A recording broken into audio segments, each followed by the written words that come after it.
யாராவது வந்து ரிவ்யூ எடுக்கிறதுக்கு வராங்கன்னா, மைக்கு நீட்டிட்டு வராங்கன்னா, தயவுசெய்து தப்பாக நினைக்க வேணாம். நீங்கள் தப்பாக நினச்சாலும் I'm sorry, I have to, என் ஆதங்கத்தை நான் தீர்க்கணும்.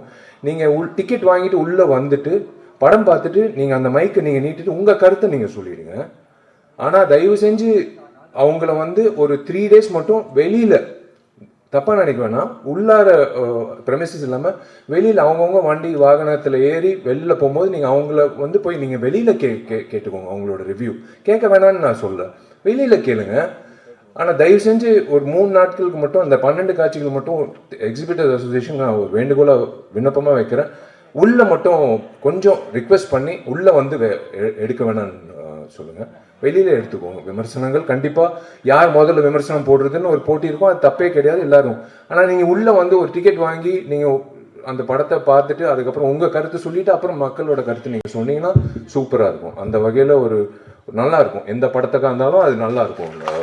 ப்ளீஸ் தயவு செஞ்சு கண்டிப்பா ரிவ்யூ வேணும். அந்த ப்ரீதிங் ஸ்பேஸ்ன்றது ரொம்ப முக்கியம். ஒரு 12 காட்சிகள் விட்டுருங்களேன். அந்த அதுதான் ஒரு திரைப்படத்துக்கு ஒரு இவ்வளோ உழைச்சிருக்காங்க. அது கண்டிப்பாக வந்து அது ஒரு நீங்கள் கொடுக்குற சப்போர்ட் தான் அந்த வகையில். ஸோ தேங்க்யூ வெரி மச் நீங்கள் எல்லோரும் வந்ததுக்கு.